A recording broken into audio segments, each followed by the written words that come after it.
भूता राम सागर गामिनी श्रीमद रामायणी गंगा पुनाति भुवनत्रयम् वाल्मीकि तुलसीदासा कलौ देवी भविष्यति रामचंद्र कथा साध्वीं भाषा रूपां करिष्यति। भगवान शंकर ने भी पार्वती जी से कहा है कि हे देवी पार्वती, वाल्मीकि ही कलिकाल में तुलसीदास रूप से प्रकट होंगे और भगवान राम जी के चरित्र को भक्तिमय रूप से गाएंगे, इसको प्रकाशित करेंगे।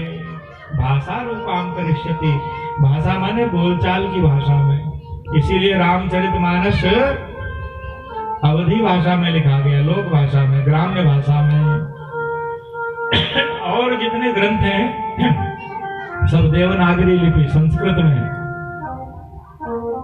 और तुलसीदास जी महाराज जी के मन में जब प्रेरणा हुई रामचरितमानस लिखने की, तो महाराज संस्कृत में ही लिखना प्रारंभ किया इन्होंने। आज दिन भर लिखें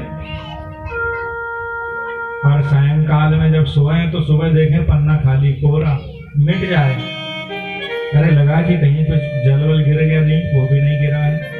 कोई पृष्ठ उठा तो नहीं ले गया ऊपर से, चलो। दूसरे दिन फिर लिखा, फिर सब मिट गया। ऐसा 7 दिन हो गया महाराज। तो 7वें दिन दुखी हो गए, बोले मैं लिखूंगा नहीं, लिख रहा हूं, मिट जा रहा है। भगवान शंकर प्रेरणा भी कर रहे हैं अंदर से, लिखो। तो 7वीं रात्रि में स्वप्न आया और भगवान शंकर ने स्वप्न में आदेश किया कि लोक भाषा में लिखो, ग्राम्य भाषा में लिखो।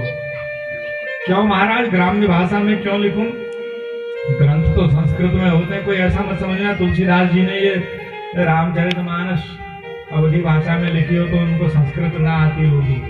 प्रकांड विद्वान थे तुलसीदास जी महाराज, वेद वेदांत के, वेदांग के। उनके गुरुदेव श्री नरहरियाचार्य जी महाराज, वो परम विद्वान, काशी और अयोध्या से इनका स्वाध्याय हुआ, बड़े विद्वान हैं। आप तुलसीदास जी के जो श्लोक पढ़िए प्रत्येक कांड के प्रारंभ में, उन्हीं की रचना से पता चल जाता है कि तुलसीदास जी कितने विद्वान हैं। लेकिन शंकर जी ने कहा कि कलिकाल में धीरे धीरे ऐसा समय आएगा कि संस्कृत ही लुप्त हो जाएगी भारत भूमि से। आज हो गई संस्कृत लुप्त। संस्कृत भाषा कितनों को आती है?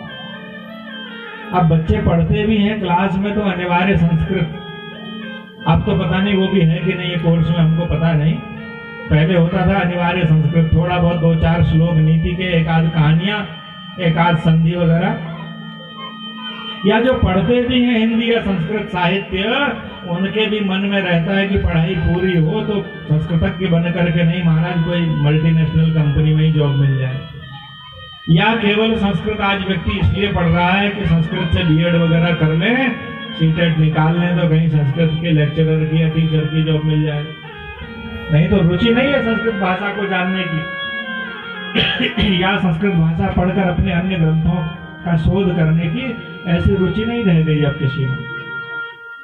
भगवान शंकर इस बात को जानते थे, कलिकाल में धीरे धीरे संस्कृत विलुप्त हो जाएगी, कठिन हो जाएगी, संस्कृत ग्रंथ अप्राप्य हो जाएंगे और ग्रंथ प्राप्त होंगे तो उनको समझने वाले, समझाने वाले नहीं रह पाएंगे। कैसे कलिकाल के जीवों का कल्याण हो, इसलिए महाराज साधारण ग्राम्य भाषा में लिख दी। ग्राम्य भाषा में तो लिखी है, लेकिन इसमें भी कई लोग इसको संस्कृत ही समझते हैं। उनसे कहो रामायण पाठ में बैठे, बोले महाराज हमको संस्कृत नहीं आती। पता ही नहीं कि रामचरितमानस संस्कृत में है कि अवधी में। इसमें हर प्रांत, हर क्षेत्र के भाषाओं के शब्द इसमें मिले जुले हैं रामचरितमानस में। पूज्य श्री राजेश्वरानंद जी रामायण जी महाराज कहा करते थे, उनका शरीर शांत हो गया, राम कथा के बड़े परम विद्वान। वो कहते थे कि संस्कृत भाषा नारियल। संस्कृत भाषा क्या है? नारियल है कहते थे। संस्कृत भाषा नारियल, फोड़त में कठिनाई, बड़ी कठिनाई है नारियल के अंदर से गोला उनको कौन फोड़े, भो फोड़ो छोड़ो, भी टाइम नहीं है, रखा रह जाता, कई बार सड़ जाता है वो, कल करेंगे। या फोड़ दिया तो कोई बच्चे मिल गए तो घर में बड़ों को उन्होंने कहा फोड़ो जरा इसको, निकाल के हमको दो। फिर फोड़ो, पहले उसकी जटा निकालो, फिर तोड़ो, फिर उसको चाकू से निकालो। कई बार हाथ में भी चोट लग सकती है। बड़ा और नारियल की गरी कहते हैं, प्लेन्स में गरी कहते हैं, जो निकला हुआ नारियल बेचते हैं।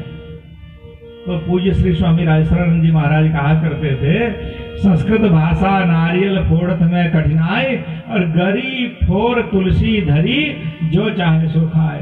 सब सामने, जैसे नारियल फोड़ के सामने रख दिया, फिर तो नहीं खाने वाला भी कहेगा अच्छा लाओ थोड़ा चख ले। ऐसी ये राम कथा है कि जैसे वो कठिन संस्कृत में से कैसे समझे। वाल्मीकि रामायण पढ़ोगे तो उलझ जाओगे, बड़ा कठिन मामला है और लगभग विलुप्त सा ही है। बस ग्रंथ अभी छप रहे छापे खाने से, नहीं तो और कहीं कहीं होती वाल्मीकि रामायण आदि कथा, लेकिन क्लिष्ट है। तुलसीदास जी ने उसी को सरल करके और साधारण ग्राम्य भाषा में, ये बात यहाँ से आई। मैं कह रहा था रामचरितमानस प्रासादिक ग्रंथ है। प्रासादिक माने जैसे धारा अपने आप पानी दे रहा है, ये रामायण रामचरितमानस ऐसा ग्रंथ है, अगर आप इसको पढ़ना शुरू कर दो, ये अपना अर्थ स्वयं आपके भीतर प्रकट करता है। इसका गुण है, भगवान बैठे इसमें। रामचरितमानस में साधारण पन्ना या किताब नहीं है। अच्छा, कौन ऐसा घर है जिस घर में रामचरितमानस नहीं होती है? आजकल सनातन धर्मी सभी के घर में होगी लगभग। लेकिन अब पूछें कि कितने ऐसे घर हैं जो रोज खोलते हैं उसको? ना महाराज, एक लाल कपड़े में बांधे धर रहे बंदे। कभी अखंड रामायण हो गई गांव में किसी के यहाँ, तो हाँ एक हमारे यहाँ भी थी, ढूंढो उसको। रखने से लाभ नहीं मिलेगा। आप सबने पढ़ा होगा बचपन में, पुस्तकेषु तो या विद्या परहस्तगतम धनम। पुस्तक में रखी हुई विद्या और दूसरे को दिया हुआ धन। 1 लाख रुपया किसी को कर्ज दे रखा है, आपने सोचा 1.5 आएगा ब्याज सहित, उसने दे दिया तब तो आपका, लेकिन आज ही आपको 1 लाख की जरूरत पड़ गई, अब फलाने के पास है, आप उसको 10 फोन कर दो, पहले तो उठाएगा नहीं, भी कहेगा अभी तो है नहीं दाजू, अब 2-4 महीने बाद ही बात करना। क्या करोगे आप?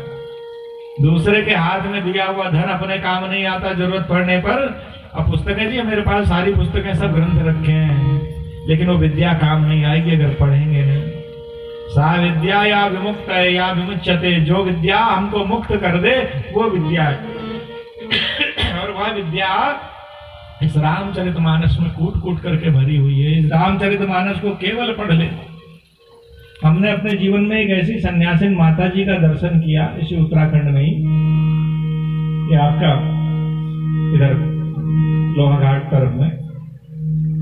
उन माता जी की कथा सुनी हमारे, ये सत्य घटना, अभी भी होंगे माता जी। उनका विवाह हुआ पुराने समय की बात।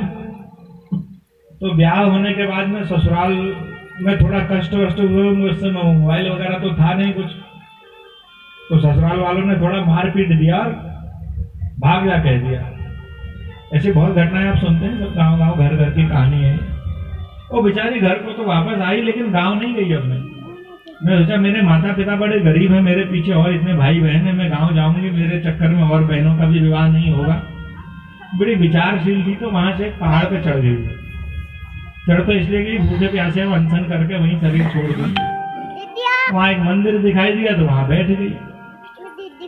मंदिर में बैठ गई। अब महाराज शरीर पर वही एक ही वस्त्र, जो भी साड़ी वस्त्र आदि जो रहा उस समय का। संजोग से वहां एक साधु संत महात्मा पहुंच गए। उन्होंने फिर वही कहा कि संत दरस जी में पातक करें, और संत को दया आ गई जब इसकी कथा सुनी माता जी की। एक रामचरितमानस की पुस्तक दे गए, एक आध लाल वस्त्र दे गए। भाई अब तो आई गई है तो भगवान के नाम से यहीं रहो, तेरा खाना पीना सब यहीं भगवान करेंगे। महात्मा नीचे उतरे तो गांव वालों से कह गए, भैया वहां एक माई रहती है, वहां जाना, कभी राशन पानी रख आना, सेवा करना। अब माई रही तो धीरे धीरे वहां फिर क्यारी बनाना, फूल पौधे सब बढ़िया, मंदिर की भी व्यवस्था ठीक हो गई। तो एक दिन उनकी दृष्टि पड़ी, रामचरितमानस की पुस्तक दे गई है। वो बिल्कुल अनपढ़, उन्होंने ओवा कोखो भी नहीं पढ़े थे स्कूल में, ओवा कोखो नहीं।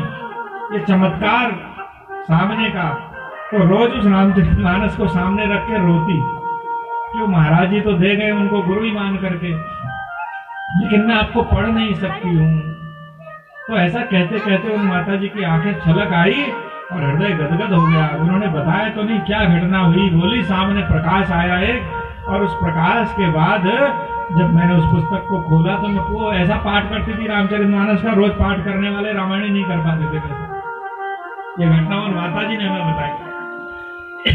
तो कोई असंभव नहीं है। योमता प्रविश्य मम वाच मिमाम प्रसुप्ताम, ध्रुव जी के चरित्र में आप सुनते हो, जब ध्रुव जी ने तपस्या की, भगवान सामने प्रकट हुए, भागवत में आप सब सुनते हो। ध्रुव जी ने सोचा स्तुति करूं, लेकिन स्तुति करना आता ही नहीं। भगवान ने अपना शंख छुआया तो अनंत जन्मों की स्मृति याद आ गई। बड़े बड़े स्तोत्रों में स्तुति की है ध्रुव जी ने। जिन भगवान के संकल्प से सृष्टि हो जाती, उनके संकल्प से अगर हमारे भीतर ज्ञान हो जाए तो कोई इसमें आश्चर्य नहीं। हमें आश्चर्य होता है क्योंकि हम इतने नास्तिक हो गए हैं। भले पिठिया चंदन लगाते हैं सब लोग, लेकिन अंदर से भगवान में अटूट दृढ़ श्रद्धा रह नहीं गए। वो माता जी बड़ा सुंदर रामचरितमानस का पाठ, अब तो हमारा गांव की महिलाएं हैं, उनको भी रामायण का पाठ करावें। संजोग से महात्मा जी एक आध वर्ष बाद घूमते फिरते फिर पहुंचे और माई ने कहा, महाराज आपने बड़ी कृपा करी, मैं तो अनपढ़ थी और ये रामचरितमानस अब मैं पढ़ने लगी ऐसे ही। वो बस मुस्कुरा दिए, उन्होंने कुछ कहा नहीं। वो जानते ही होंगे कृपा करने के लिए दे गए हों ऐसा। ये बात इसलिए कह रहे हैं, ये ग्रंथ प्रासादिक है। प्रासादिक माने जो अपना प्रसाद स्वयं देता है। आप ग्रंथ खोलो, आजकल कोई ऐसा नहीं कि जो अवा को भी न जानता हो, अक्षर मिलाना न जानता हो।